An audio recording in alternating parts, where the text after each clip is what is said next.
Саня,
добрый день, поважанные сябры. Хотя уже, конечно, вечер.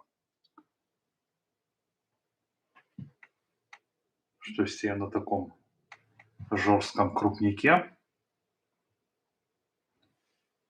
Непонятно. Сейчас, секундочку. Что-то я очень большой. А так. Сябры, что-то у меня сбилось в настройках. Всем привет. Секунду. Просто я очень-очень крупный. Окей, выходить не буду. Так, усім привіт. Напишите, як чутно, як бачно.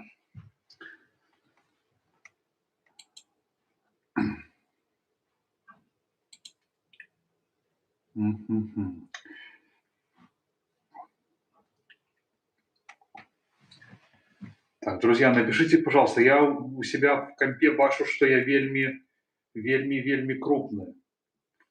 И это недобро.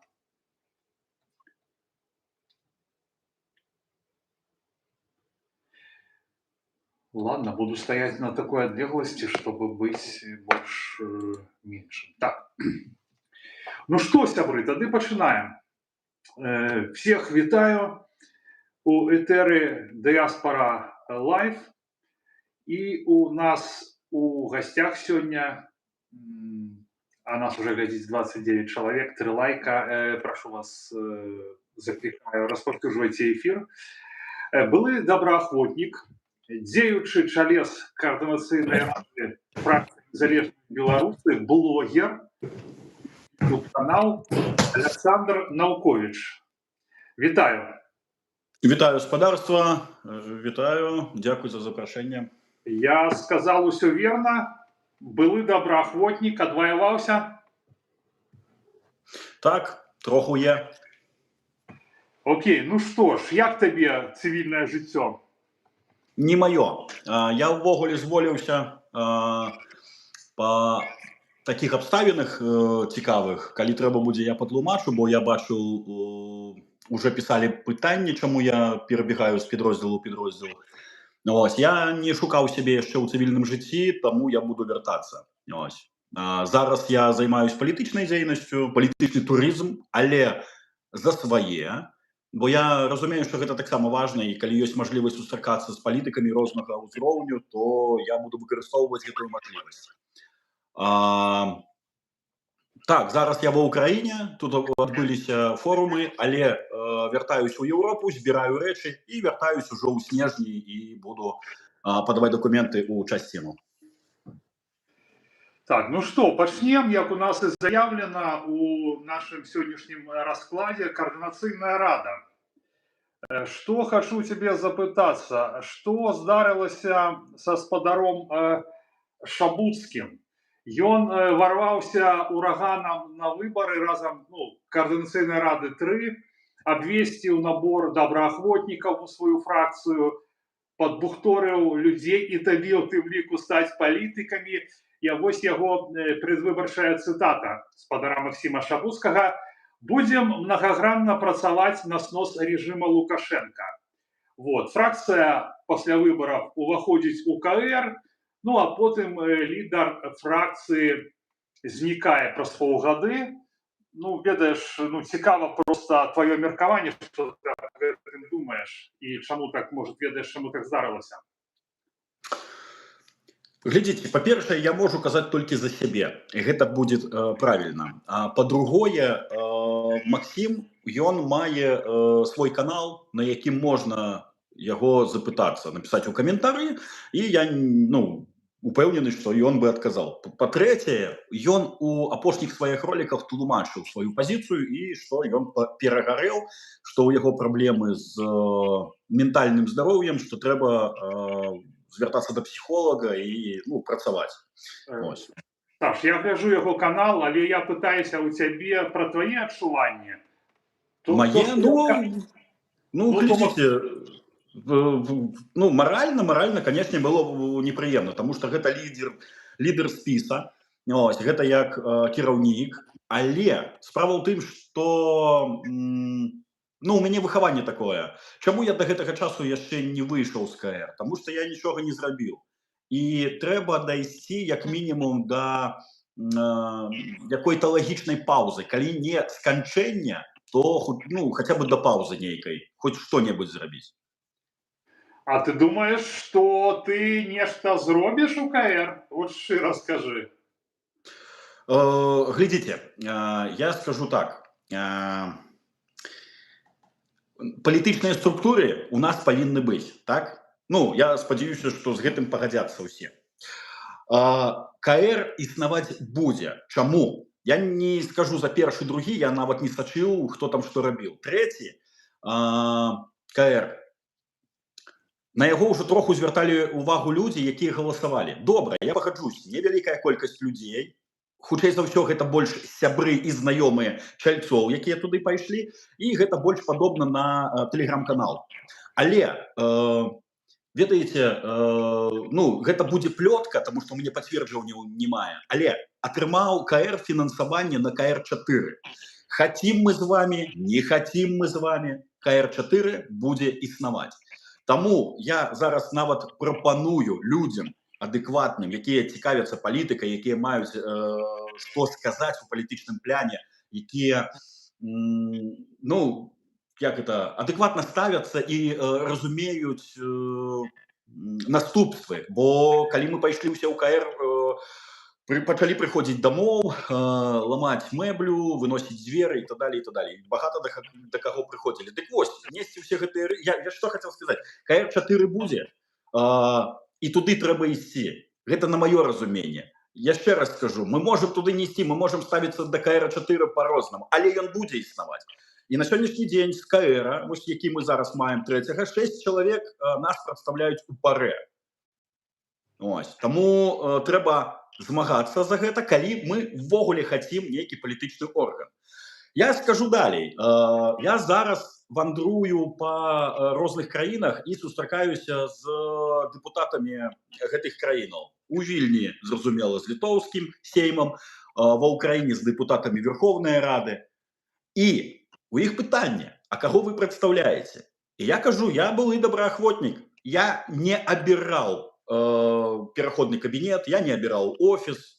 Гэта людзі, якія самі сябе назначылі. Яны шарят в палітыке, там что-то, да? Ну, по крайней мере, ведаюць, як палічным турызмам займацца. Бо больш, ну, складана щось сказаць. Я даволі зараз мягка кажу і падбіраю словы.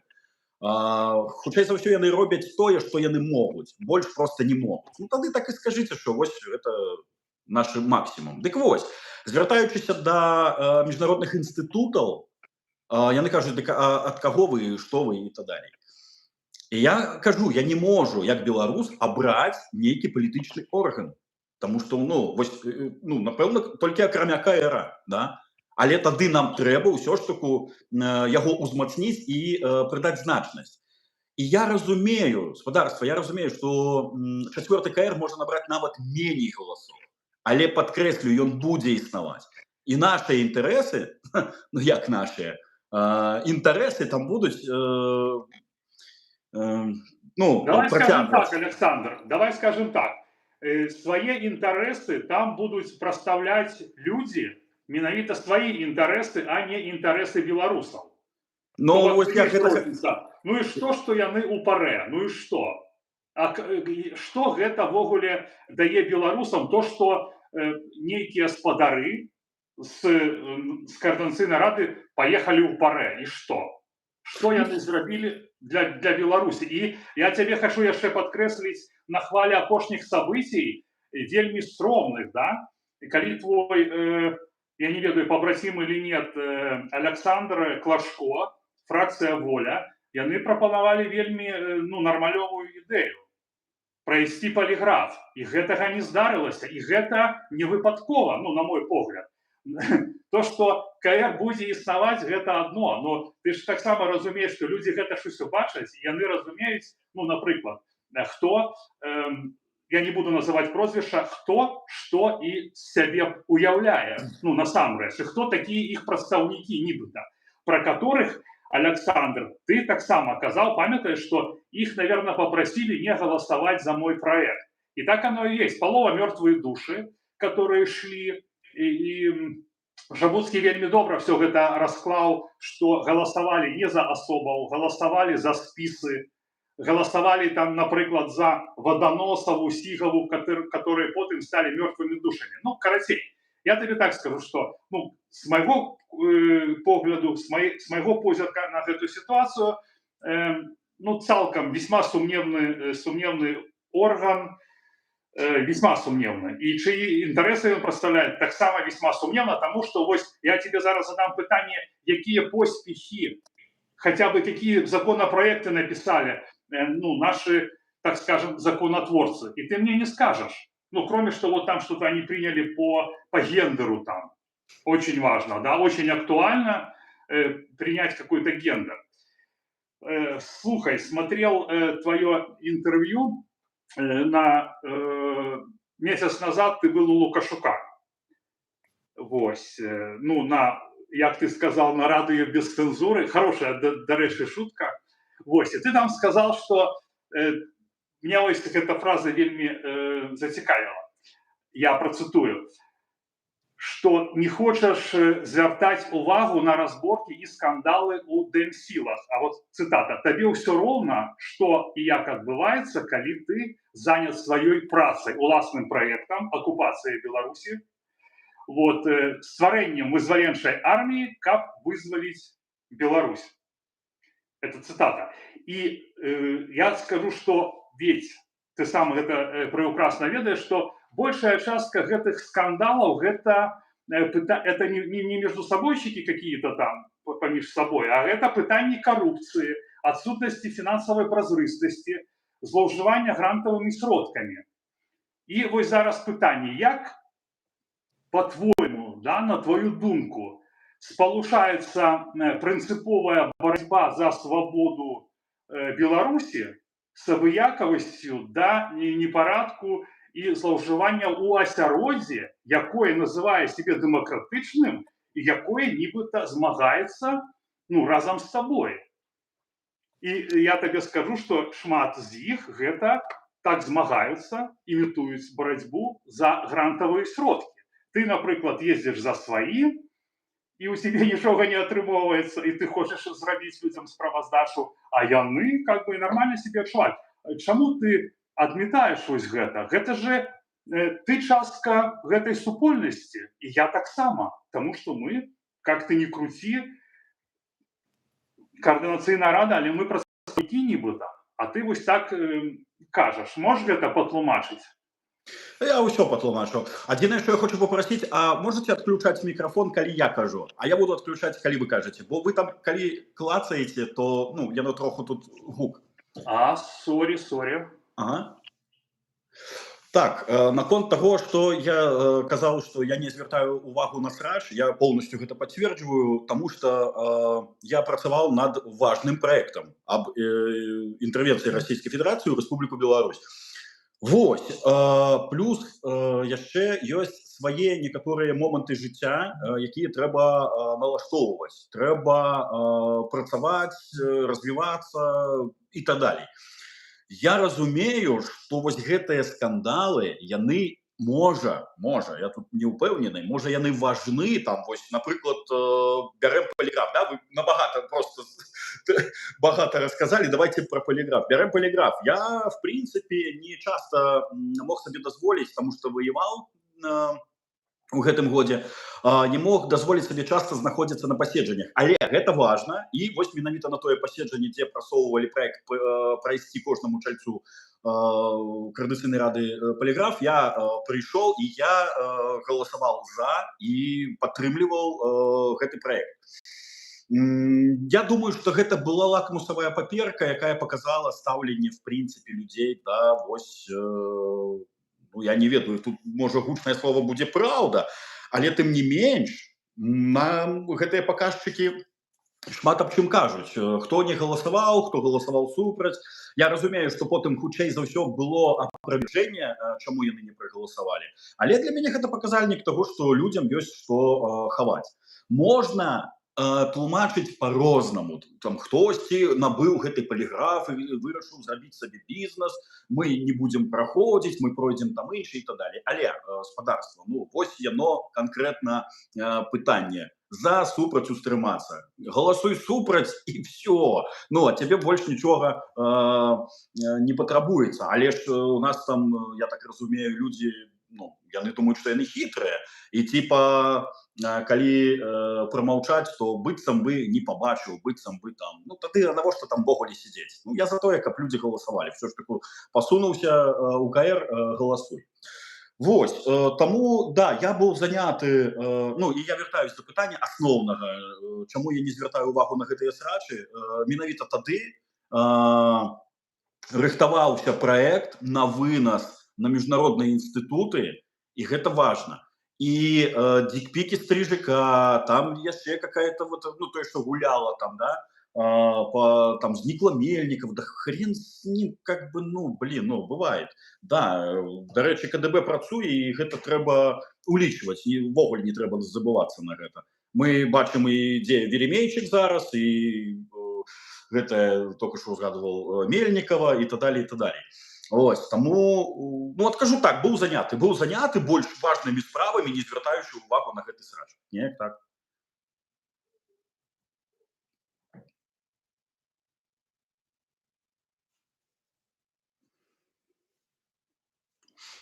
Справа ў наступным, спадар, што людзі не давяраюць дэмсілам. Ну, я так думаю, да, што праз гэтыя скандалы, праз гэтыя несправаздачы, а пакольку ты з'яўляешься часткай гэтых дэмсіл, увогуле, каб сабраць людзей вакол ідэі, зрабіць там нейкую, не ведаю, я уже про партию не говорю, потому что это зашквар, да, потому что партия это меня просто колбасит. Трэба давер. Ну, сёння есть давер у беларускага грамадства да дэмсілаў? Ёсць? Ну, у кагосьці ёсць, у кагосьці няма. Я ж кажу, я можу казаць за сябе. Ну, так, а ты што, не адчуваеш? Ну, то есть, калі ён ёсць, ты скажы, да, ён ёсць, меня падтрымліваюць там шмат людзей, мне там данацяць на гэты праект, мне там званяць, кажуць, давай мы тебе допоможем, туда подкинем, там, памятаешь, как Тихановского возили по краине?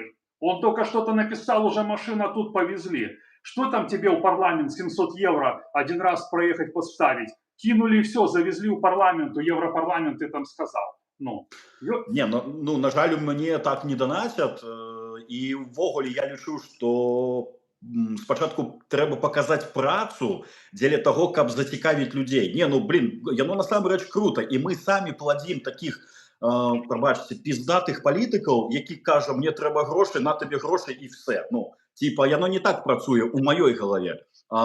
Ты прапануеш праект, Табе калі трэба на пачатак грошы, ты іх атрымоўваеш, але ты паказваеш праз некаторы час, што ты зрабіў. А яшчэ лепей ты прапануеш праект, і вось як я зараз за свой кошт, я яго спрабую прапіхваць. Ось. А потым, хутчэй за ўсё, ну, я пайду на працу, каб зноўку былі грошы на працяг палітычнай дзейнасці. Або звярнуць. Але самая, і гэта будзе кульмінацыя, гэта будзе перамога, калі да мяне звернуцца людзі і скажуць: слухай, мы зацікаўлены тваім праектам, мы хацім табе дапамагчы. Чым мы можам дапамагчы? На сённяшні дзень таксама ёсць кола майго асяроддзя, калі да мяне людзі звяртаюцца і кажуць, чым дапамагчы. Першае, прыняць удзел у грамадскім абмеркаванні, таму што я не можу, як это, Беларусь, яна не моя, і вызваляць не павінен яе там адзін я, там, да, ці каманда, там, ці яшчэ хтосьці. Мы ўсе павінны абмяркоўваць тое, што адбываецца. Ну, в пределах разумного. Калі ласка, мікрафон свой. Ага. Вось, па-першае, абмеркаванне. Другое, пашырэнне. Тобто, ёсць сайт, на якім распісаны на 16 сторонак праект. Я пра гэта казаў.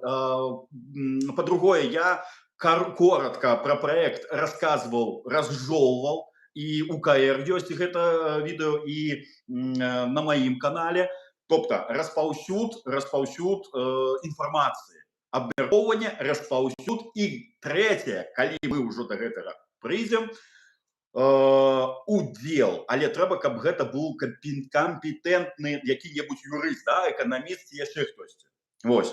Чалавек кампетэнтны, аўтарытэтны, які можа дапамагчы, можа прыняць удзел у стварэнні праекта, паляпшэнні яго, папаўненні яго.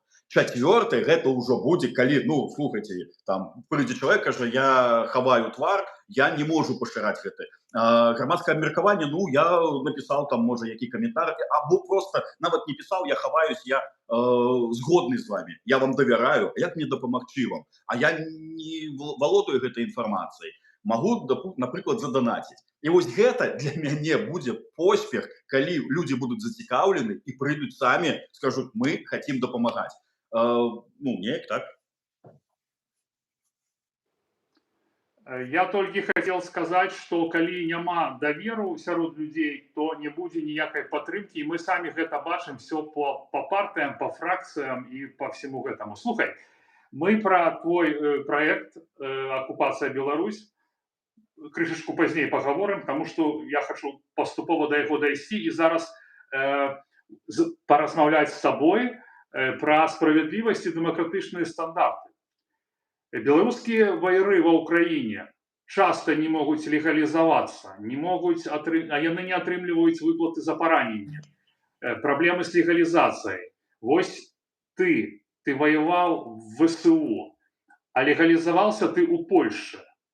Тым часам такія вядомыя фігуры, як муж Ціхановскай, который был увезены праз Літву, адразу атрымаў доступ у Польшу, праз нядзелю прыехаў, атрымаў візу ў США.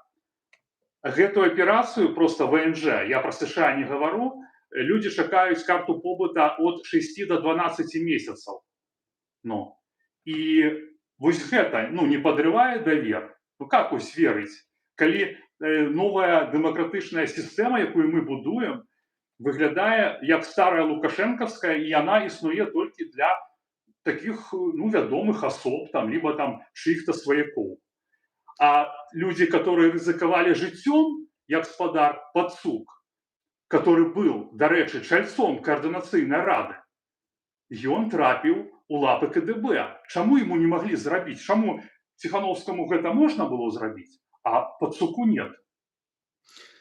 Що ви спробуєте ось гэтае вострае пытанне, назовем так, як это, слово «страж» назовем вострыми пытаннями. Александр, потому что я лічу и уважам тебе за прыстойнага, шчырага чалавека, таму я с тобой так размаўляю. То бок, я тебе не задаю чагосьці, ну, зверху. Я разумею, я откажу. Глядзіце, асабіста не ведаю Сергея, я не ведаю, чым яны там займаюцца, як у іх это атрымоўваецца. Можа, яны сапраўдныя такія добрыя іпэшнікі, гандляры, там, да, вось у іх атрымоўваецца гандляваць вось гэтымі вострымі навінамі, важнымі падзеямі там, і так далей. Але ну я не такі. Разумееце, ну мне складана паспрабаваць зразумець, што ў іх у галавах, што яны хочуць зрабіць. А перашкаджаць як? Вось тут з вами, губляючы свой час, я паспрабую інтэлектуальна даехаць туды, куды патрапіў, напрыклад, возьмем, да, абмяркоўваем Сергея, куды патрапіў Сергей, і інтэлектуальна даказаць, што ў мяне ёсць праект, што ёсць я, што ёсць падтрымка, ёсць каманда, ёсць давер беларусаў, будзем петыцыі збіраць там і так далей. Але інтэлектуальна разводзіць срач, ну прабачце, менавіта за павагі да вас, што мы асабіста знаёмы, я сёння на вашым этэры, і распаўсюдзіць зноўку свой законапраект аб інтэрвенцыі. Я срачамі, ну я не хочу займацца. Ну пачакай, а хіба гэта не актуальнае пытанне, хіба гэта срач? То есть а што такое срач? То бок ты лічыш, што крытычныя пытанні, крытыка это срач? Што яно нам дае? Вось асноўная мэта. Мы задаем гэтае пытанне, мы будзем на яго адказваць, прычым адказы могуць быць разныя. Па ітогу, ну што нам дае гэта?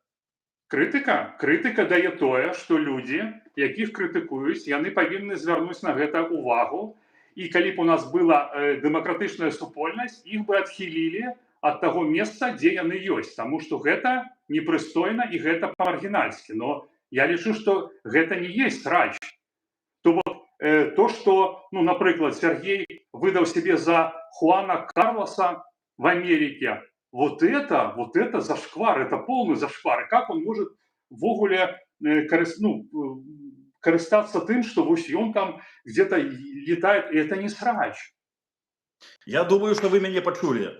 Трэба перамагаць інтэлектуальна. Вось так я скажу, это не маё. Вось дзеля гэтага ёсць вы, ёсць вірус, да якога я ні разу не заходзіў яшчэ. Вось там не беглы ёсць. Калі ласка, рабіце, я так разумею, што вось ваша блогерская праца, справа. А я паспрабую ўсё ж таку намагацца праводзіць праект. Ну, вось, неяк так.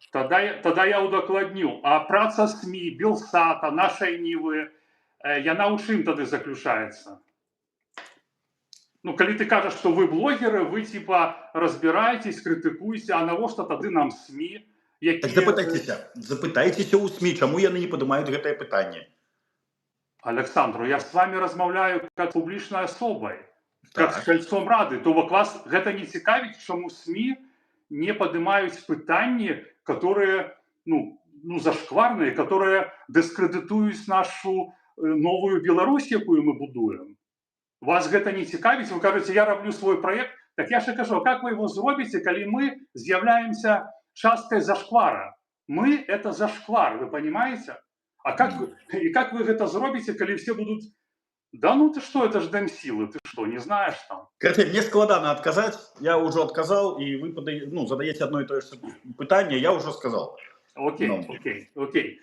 Вернемся тады до Лукашука, до интервью. Ваша цитата, вы сказали, что кожны беларус, які воюе ва Украине, гэта не найміт, гэта добраахвотнік, які пайшоў туды менавіта дзеля таго, каб у будучыні вызваляць Беларусь. Але мы все добра ведаем, што ў гэтым асяроддзі былі скандалы, гісторыі злоўжыванняў, коррупцыя, дрэнныя паводзіны. Вось. І мне просто цікава, ты гэта сказал, ну, на такім гераічным, ну, как бы пафосе, или ты ставишь, ну, знак роўнасці, тому что гэта відавочныя факты. Я гэта сказал, я б не казал пафос, а на гераічным такім уздыме, тому что я ўсё ж таку тады яшчэ у Лукашука прапанаваў людзям пайсці в ЗСУ. І ну, не тое, што сам запрапанаваў і застануся ў Европе, і сваім прыкладам. Але зараз троху абставіны мяняюцца, я ўжо буду думаць, у якую часціну ісці. Але гэта іншая справа, гэта не важна. Тобто мэта патрапіць в ЗСУ у мяне є. Што я хацеў сказаць? Я хацеў сказаць, што насамрэч, ну, больш звярнуць увагу, што мы не найміты, якія едуць туды за грошы, а менавіта ідэя і канчатковая вайна наша не ва ўкраіне, калі Украіна пераможа, а ў Беларусі пасля перамогі Украіны. Александр, я думаю, что менавіта да цябе пытанняў ні ў кого няма. Просто что ты сказал агульна, і я лічу, что гэта важна было высветліць, таму што яны прагучалі з вуснаў паважанага ваяра. Понимаешь, да? Нет, ну я тебе кажу, як я до тебе ставлюся, як до тебе ставятся люди. И когда ты скажешь, что усе, гэта разыходзіцца з рэальнасцю, я для гэтага дакладніў. Падчас форуму Астрожскага, вот мы переходим на твою тему, прагучала меркаванне, што беларускія добраахвотнікі ва ўкраіне гэта разменная монета і таннае мяса. Можешь коротко сказать, згоден, не згоден, так ці не? Так, а я ж адказваў паўнавартасна на гэта. Да мяне падышоў корэспандэнт і папрасіў пракаментаваць. Глядзіце, мы ўсе розныя і меркаванні ўсіх розныя. Я скажу за сябе, што мае месца быць такія кейсы, яны могуць быць. Ну, не мае месца быць, а яны могуць быць.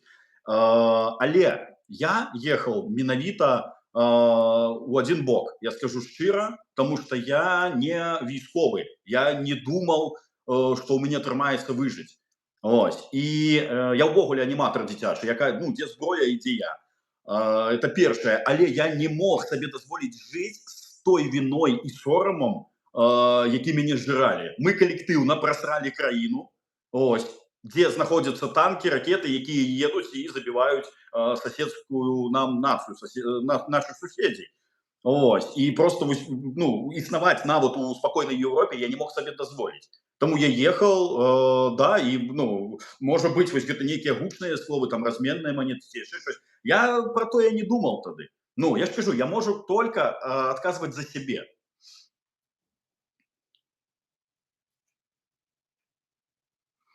Окей, паважанае гаспадарства, дзякуй, што вы с нами. 130 чалавек глядзіць наш эфир, 28 лайкаў. Прошу вас, распаўсюджвайце эфир по интернету. Мы зараз пераходзім да самай галоўнай тэмы. Я не ведаю, Александра, гэта зараз справа жыцця ці не, но ён гэтым вельмі зараз захаплён. І не толькі зараз, ён гэтым займаецца, і уже который час. Ось, гэта проект по прызнанню Беларусі в акупацыі. Ось, і сябры, таксама пішыце ў каментарах, или просто, калі вы лічыце, што Беларусь под акупацыяй, поставьте ў каментарах плюс, окей? Можете интерпретацию слова оккупация зрабіць интервенция, оно подобно тому, что у чыстым выглядзе она не існуе. Вось, давай тады паразмаўляем пра гэта, таму што я табе скажу адразу, што мне падаецца, я з тобой цалкам згодны, просто што калі я там чытаў, мне там падаецца, што ты там крышачку, ну, в целом я згодны, просто што документ, ну, как бы нужно дапрацаваць, ну, как мне падаецца, маё меркаванне, ну, цалкам, да, мы под акупацыяй, але калі мы, напрыклад, я вось не знаю, паважанае гаспадарства, там у спасылцы павінна быць лінк на проект под відэа в опісанні. Может, я еще не зрабіў, але я яго туда хацеў закінуць. Калі вы чыталі, гэта добра, но калі вы не чыталі, может, Александр, раскажи там, ну, коротко, у чым гэта заключаецца. Давайте. Глядите, проект мае назву «Интервенция Российской Федерации в Республику Беларусь и прыняццё новой формы гибридной оккупации». Чаму я так, микрофон я попрошу. Ага, дякую. Чаму зрабілі вось на две часткі разбілі? Таму што інтэрвенцыю не трэба даказваць, яна ўжо ёсць, яе трэба прызнаць. І вось тут трэба прызнаваць з сябе. Мы крытыкуем КР і па сэнсе базара ноль. Ну, іншых у нас не мае. Офісы чамусьці не прызналі, не прынялі гэты праект, ввогуле ім не цікава. У КР, так як я знаходжусь, у мяне хапіла моцы яго прасунуць, да, першы раз, хутчэй за ўсё быў саботаж, не прагаласавалі, я не набраў квотам, але, ну, блин, я не той чалавек, які, ну, супыніцца, і мне трэба была вось гэтая лагічная пауза. Вось, мы прынялі рэзалюцыю па данным праекце, і, в прынцыпе, гэтага мне было дастатня. Дык вось, аб чым праект? Інтэрвенцыю даказваць не трэба. Ёсць асноўныя 4 накірункі інтэрвенцыі: ваенны, палітычны, эканамічны і інфармацыйны.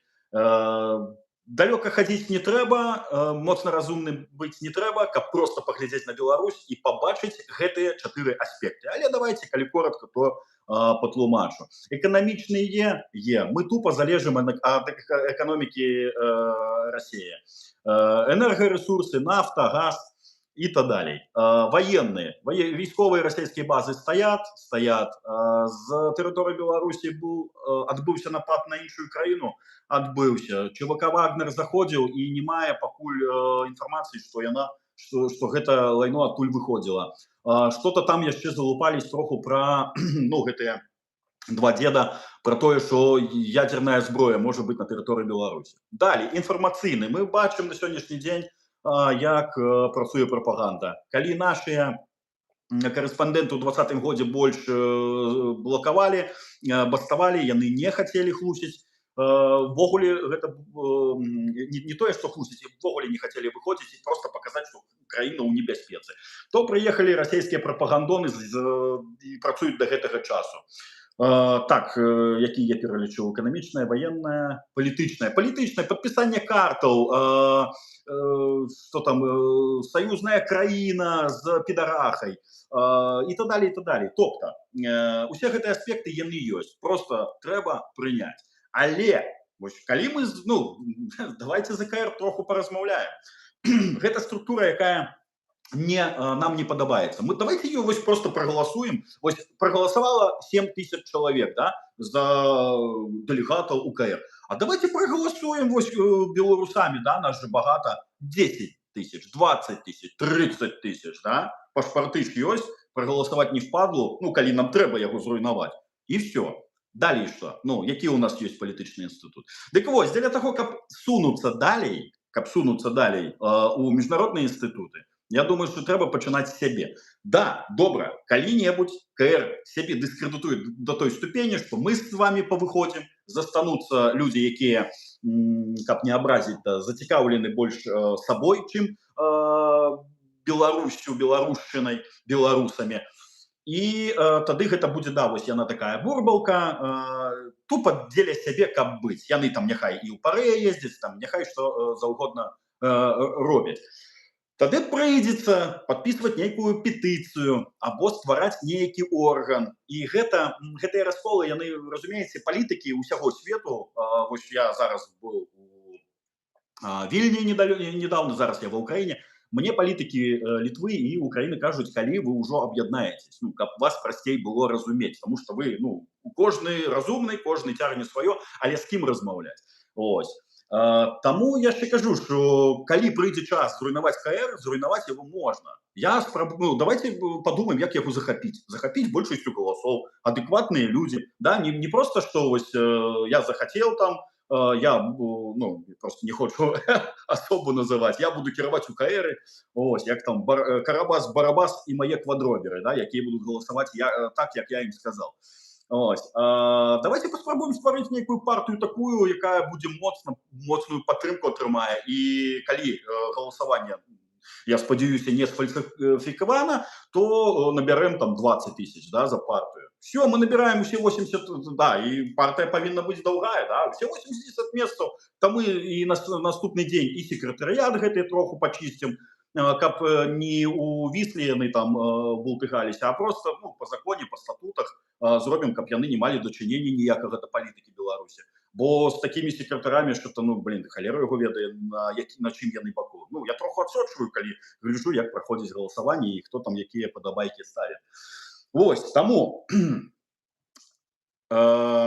калі КР не будзе, то будзем, вось на сённяшні дзень я просто знаёмлюся. Але нам трэба палітычная структура дзеля таго, каб мы пачалі з сябе. Вось, беларусы лічаць, інтэрвенцыя, яна прайшла ці не прайшла.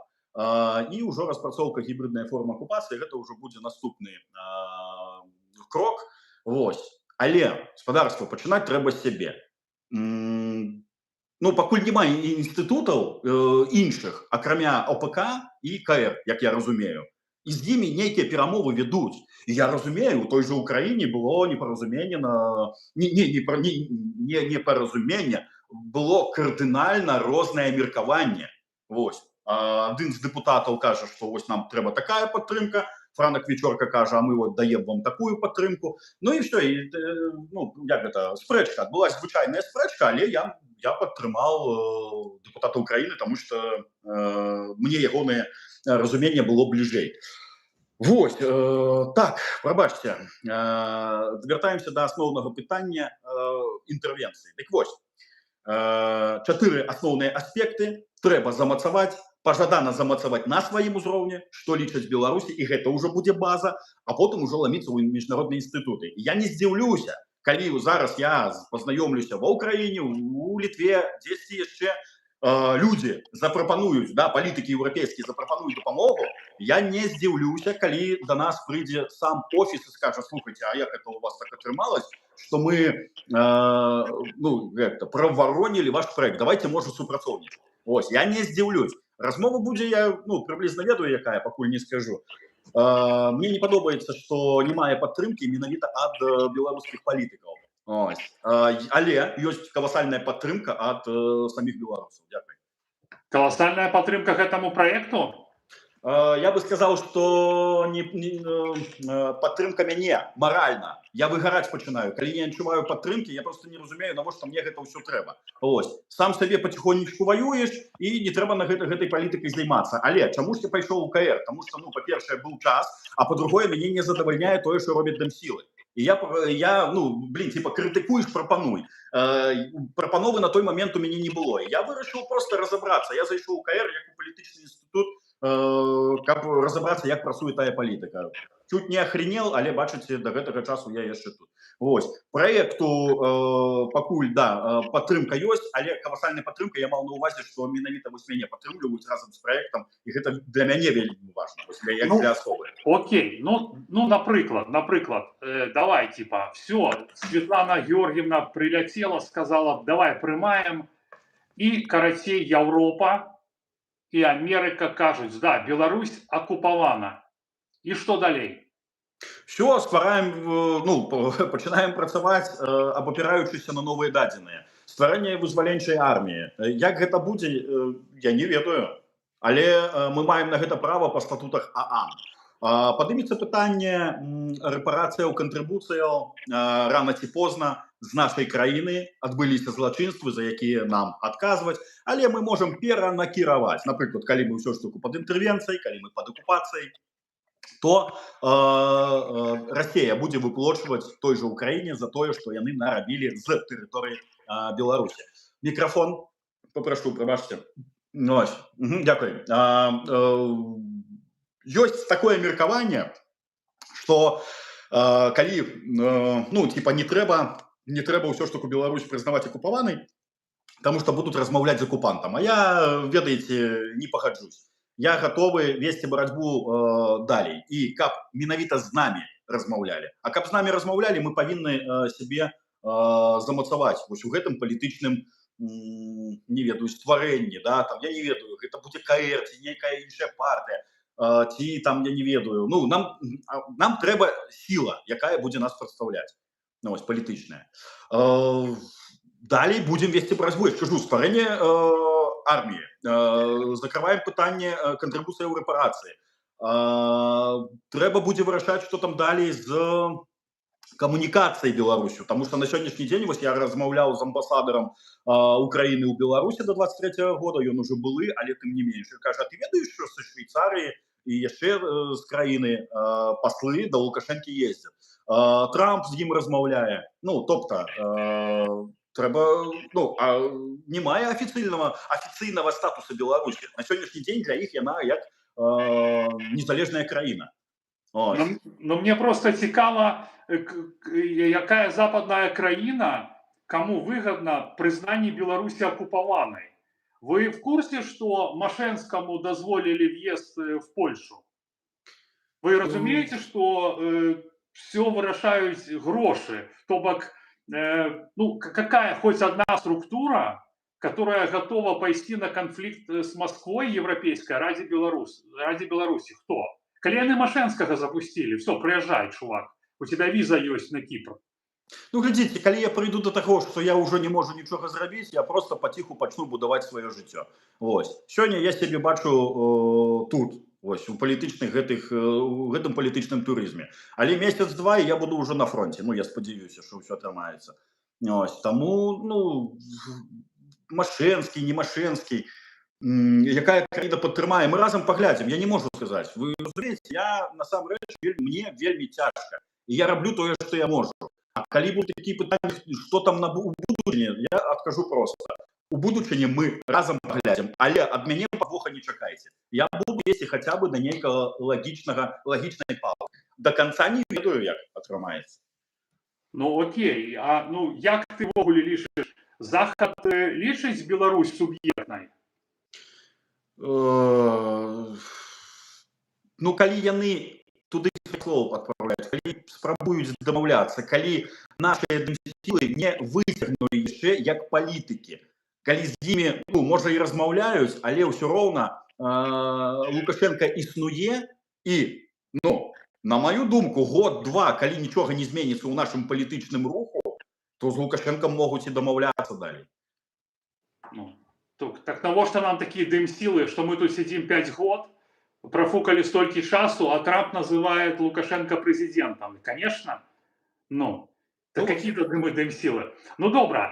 Ну, допустим, признали они, что это, ну, значит, Беларусь оккупована, написали документ, а что будет инструментом? Что будет инструментом реализации? Кто и як будет примушать свет с гэтым лечиться? Коли вось там Лукашенко типа в Гаагу поедет, не поедет, то Лукашенко себе живет и все. И то, что мы признаем там Беларусь оккупованной, Лукашенко скажет, ну и что, да мне пофиг. Не пропускайте этап вызволения Беларуси. Глядите, мы признаем Беларусь оккупованной або интервьюванной, мы маем право на вызволение Беларуси, мы маем право на стварэнне вызваленчай армии, и як только мы пачнем борьбу, а вось тут я прывяду прыклад Украіны. Усе памятаюць, калі пачалась паўнамасштабная вайна, што захадныя розведкі давалі 3 дні на існаванне такой краіны, як Украіна.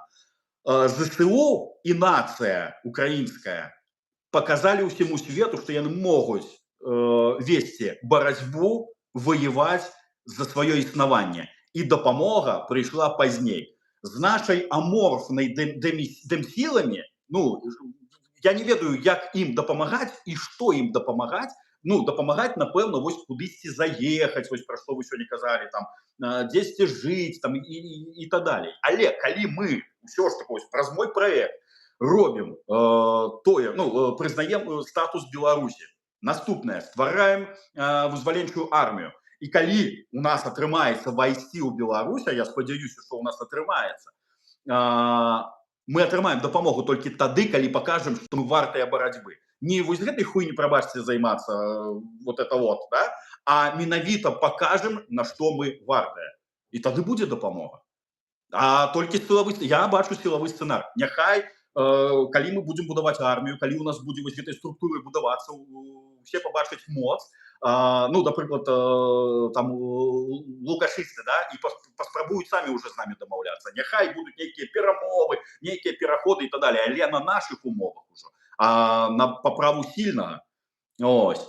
І, ну, я спадзяюся, што ў нас всё атрымаецца. Канешне, не хочацца праліваць кроў, але без вызваленчай арміі такія рэжымы, яны не руйнуюцца. А потым ужо будзе тое, што вось вы кажаце. Давайте вось спачатку вызвалім Беларусь і, ну, будем далей развивать. Ну, я 2 руками за. Ну, давай вось перайдзём до пытанняў, якія написали. Якія фінансавыя, матэрыяльныя і людскія сродкі прадугледжаны дзеля рэалізацыі гэтага закону? Ну, глядзіце, я ўжо казаў, я ж адказваў на гэтае пытанне. Асноўныя тры вось рэчы, якія могуць дапамагчы праекту. Это грамадскае абмеркаванне, гэта пашырэнне праекта, каб большая колькасць людзей яго бачыла, і удзел, але калі ты кваліфікаваны спецыяліст, удзел у праекце. Напрыклад, ты юрыст-міжнароднік, да, можна далучыцца, дапоўніць праект. фінансаванне гэта ўжо пасля, без фінансавання нічога не атрымаецца, ну не нічога, але будзе вельмі марудна і складана, тому што людзі працуюць, вось юрысты працуюць, ну, все. Понятно. Адкуль возьмуцца ў войску камандзіры, кіраўнікі і вайсковыя спецыялісты, якім чынам прадугледжана адукацыя і навучэнне ваяроў прафесіяналаў? Ну, я скажу так, што мы некаторых людзей ужо маем з вялікім досведам, якія могуць узначаліць тую армію. Ну, камандзіры нейкіх підроздзелаў, ну, я маю на ўвазе па роду войскаў, да, якія здабылі той досвед ва ўкраіне. Также можна звярнуцца і да краінаў, якія будуць там дапамагаць, чаму бы не. Я не супраць, каб нам дапамагала Украіна, якая-небудзь украінская армія таксама зайшла ў Беларусь. А на чые сродкі, ну, по-вашаму, павінна стварацца і існаваць гэтая вызваленчая армія? Хто яе будзе фінансаваць? Ну, можа Амерыка фінансаваць. Яна любіць фінансаваць рэвалюцыі. І ў гісторыі ёсць такія моманты. Можа Еўропа прафінансаваць, таму што ёй таксама вельмі... Я думаю, што яна зацікаўлена вызваленнем Беларусі і вольнай Беларусі, дэмакратычнай Беларусі. Тобто яны ўсё роўна фінансуюць нейкую залупу, а чаму б не прафінансаваць ужо вызваленне Беларусі? Ну, якая краіна павінна быць базай для стварэння войска? Можа быць Францыя, як вось французскі легіён, і база можа знаходзіцца там. База можа знаходзіцца і ў Польшчы, і ў Літве, як краіны, якія мяжуюць з Беларусю і на якія, дарэчы, можа быць напад. Не исключаю такіх падзеяў у, там, не ведаю, ну, можа не ў бліжэйшы час, але вось не выключаю такія падзеі. Таму ну, Францыя, як французскі легіён, можна там праводзіць падрыхтоўку і ствараць армію, можна Літва, Польшча, або дамаўляцца з Украінай. Да, у нас адзін шанец ужо быў, мы яго прасралі. Можна зрабіць працу над памылкамі і паспрабаваць ва ўкраіне. Там яшчэ і військовы досвед можна атрымаць. Ну, в принципе, такое пытание ты уже отказал. Почему закончил службу в армии? Так, с чем связано? Не, я на него не отказывал, я просто сказал, что есть некоторые моменты. Ну, почему закончил службу в армии, с чем связана частая смена подразделений, кем себя видишь в течение 5 лет? Сразу 3 вопроса от человека. Ну, давайте по армии троху расскажу, глядите. Первый раз зволился, я тупо перегорел, я не ведаю, як это патлумачыць. Я не разумею, что со мной было, але на якім гэта месяцы? Месяцы на 14-м войны, як я приехал, я пачаў кожны раз, калі пачынаюсь, ранак то ці іншы, там, вечар, неважно, я пачаў задаваць сабе пытанне, што я тут раблю. І зразумела, помста за пабратымаў, вызваленне Беларусі, вызваленне палітвязняў, і вось перад вачыма стаіць твоя мэта, дзеля чаго ты тут. Але гэтага ўжо было неяк недастатне, я просто стаміўся, мне трэба было зрабіць перапынак. Я звярнуўся да псіхатэрапеўта, і яна сказала, ёсць 2 варыянта. Ты пераводзішся куды-нибудь в тыл і пачынаеш жэрці антидепрессанты, тому што пад антидепрессантамі ты не маеш права ездзіць на баявыя. Або едзеш і робіш сабе перапынак, пажадана не ва ўкраіне, каб просто вось нават не было нейкіх момантаў, там, сірэнаў, там, та далей, каменданцкая гадзіна, якая будзе табе пра гэта нагадваць. Вось просто тупо выкінуць з галавы. І я аб'яднаў выезд, я абраў выезд у Польшчу, я аб'яднаў гэтае звальненне з легалізацыяй, таму што ва ўкраіне складана было легалізавацца на той момант. Зараз, заспойлерю, ужо беларускія добраахвотнікі атрымоўваюць грамадзянства. Ось. Але гэта вось толькі, падаецца, у гэтым годзе пачалося. Дык вось, на 23-й год я выехаў, таму што я выгарел, і мне трэба быў адпачынак і легалізацыя. Выгарел не толькі з-за таго, што на фронте там неяк прыстасоўваешся, яно страшна, але ты прыстасоўваешся. У мяне было непаразуменне з камандзірам, які цукаў мяне за тое, што я здымаю. Ну, не любяць у нас тиктокераў. У нас рэксы ебануцца. Вось не любяць яны тиктокераў. Ну, ёсць такія людзі. Вот. И я, ну, блин, карацей, у меня была такая психічная травма. Быццам я по боевой частине до мяне не мае пытанняў, але калі я прыязджаю, мне пачынаюць мозги. Ты там снял, там, то, ну, я разумею, ёсць, конечно, правила, нельга здымаць там позиции, нельга там локации, там и так далее. У меня таких проебов не было. У меня модератор нават два, материал скидают мне и так далее. Ну, у меня такая нават образа была, что я не хочу, сука, заставаться тут. Просто вот где-то, бля, я приехал раней, я уже удзельнічаў, да, у огневой падтрымцы, але гэта ўсё ж таки был штурм. Ось, там до пидорских окопов, где брали, там, може, які километр меней было. И я, ну, я там был, я маю разумение войны и так далее. Какая-то залупа, якая приехала раз в месяц, будет, а ему дали командира, и он будет мне рассказывать, блядь, что мне сдымать, блядь, что мне не сдымать. Пробачьте. Другі раз потрапил у тую ж частину, але уже не у беларускі підрозділ, не в PKK, а у іншыя. Яны вельмі сакрэтныя, я не могу про іх казаць, але была приблизно тая самая ситуация. Аутисту дают сержанта, и это мой командир. И он мне начинает рассказывать, у этой мальчик ходить нельзя, у этой шортах ходить нельзя. Я кажу, у тебя есть питание до меня? Я, ну, по боевой частине? Не маю. Я кажу, слухай, а ты у 14-м году воевал? Нет. А у 22-м ты где был? Каже, я был у ТРО. Я кажу, як ты, блядь, можешь быть моим командиром? Коли, ну, у меня мой светопогляд, у меня выхование Бреста, Волота, я разумею отказность за себе на фронте, отказность у тылу, коли, ну, как ты в ментовку не потрапил, и бухи где-нибудь тебе там, ну, не знайшли, да, не нажирайся, не потрапляй в ментовку. И мне некая залупа знову будет, блядь, рассказывать, я там не себе все нормально, нормально. Да, вот. И, короче, из-за этого, ну, это просто тем людям, які ніхуя не разумеют, ну, пробачьте, не разумеют, чему, не из-за того, что я сту воевать, а за того, что какая-то пидоросня не будет мне расповедать, блядь, у яких шортах мне ходить, блядь, и у якой майцы, нахуй, иди, блядь, у мой выходный. Коли тут каждый день может быть опошний. Но, а сама падла не воевала ни в 14-м, ни в 22-м. Згодна. Згодна. Паважанае гаспадарства, я прошу вас писать у каментарах, чи лічыце вы проект Александра реалістычным, ці зможа ён спрацаваць, ці лічыце вы Беларусь акупаванай? Ну, гэта больш простае пытанне, тому что, Саш, я гляжу у каментарах, ну, прынамсі, хто нас глядзіць, да, то у іх такога асобага ўздыма няма. Вось у нас атрымаецца ўвайсці ў Беларусь, у нас это у каго? У Лахвіча і у яго некалькі сяброў, ну, напрыклад, да, то бок... Ну, можа, да. Вось, потым глядзі, спытайце беларусаў, трэба ім гэта. Прыглядзеўшы на нашу псевдоапозіцыю, лепш яны будуць жыць в акупацыі, чым праліваць і кроў. Вось, ну, да, і тое, што ты казаў наконт выбараў, Саш, мы уже заканчиваем.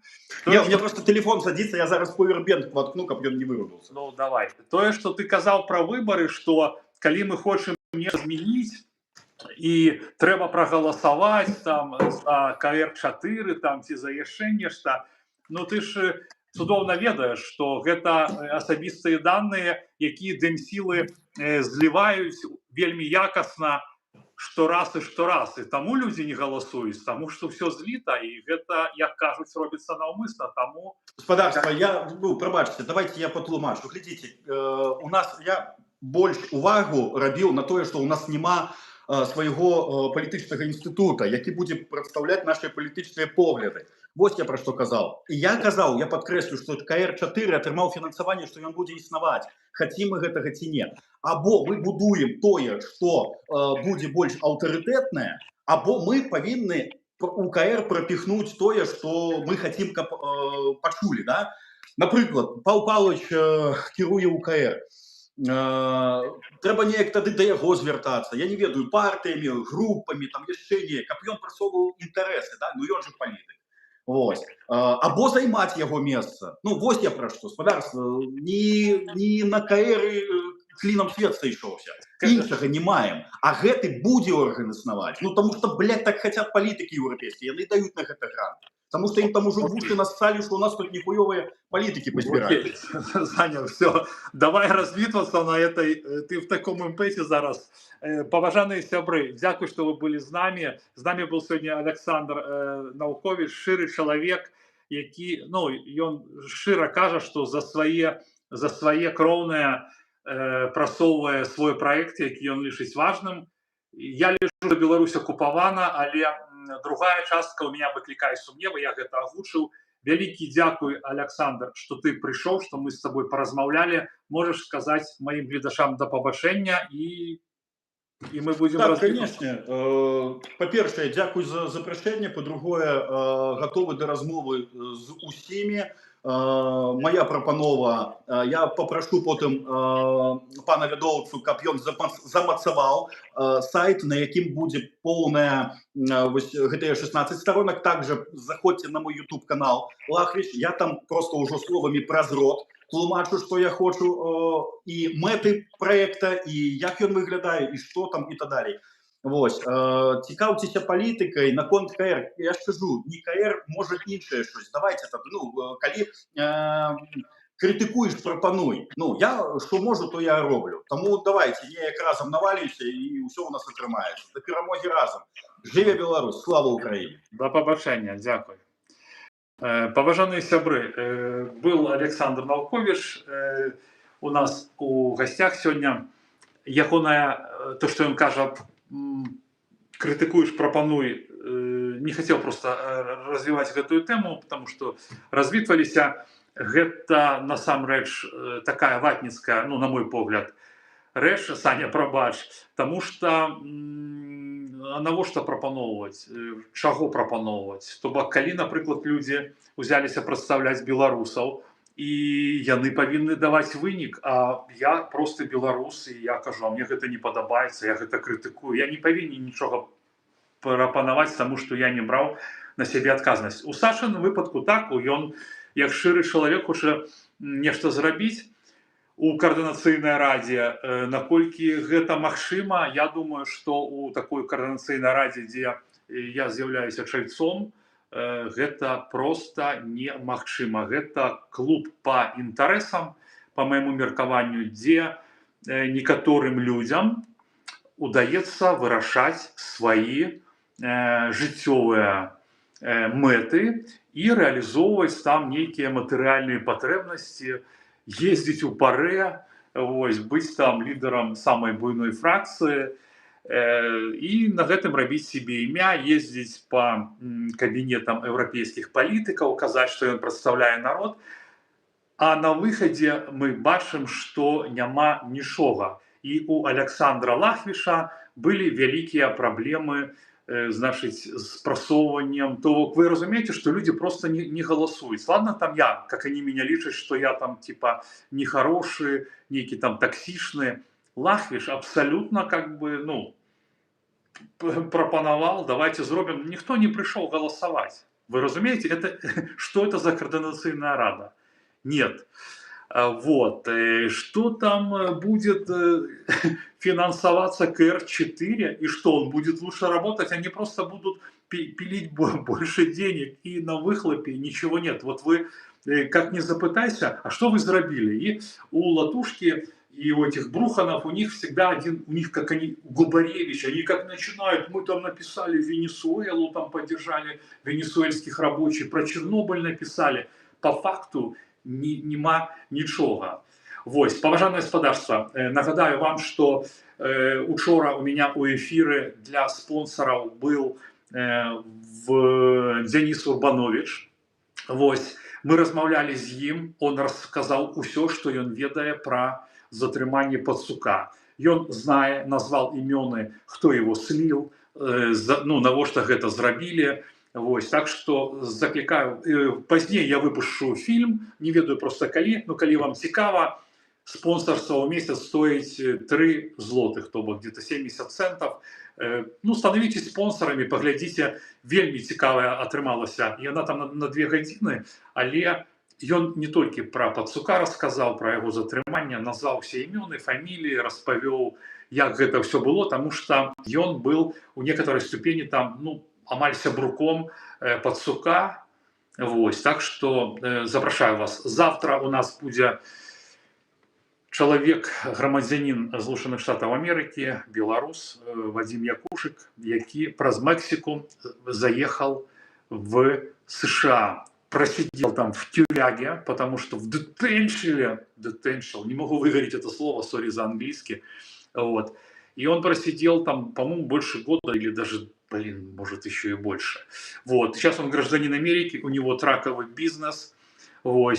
Он фанат Трампа, и он может много чего интересного рассказать. У нас будет 3 этапа. У нас будет первый этап — побег из Беларуси, Мексика, американская тюрьма, і потом он распавядзе, як ён жыве ў Амерыкі, як ён зрабіў бізнес, сколькі там у яго машын, і самае галоўнае, што ён шчыры чалавек, ён і ягоная жонка, дзеці дарослыя ўжо ў іх, яны заўсёды данацяць палітзняволеным. Я гэта знаю не только по сабе, потому что это с ими давно знакомые, але яны дапамагаюць шмат каму іншым. Дзякуй, што былі са мной. Дзякуй, да пабачэння.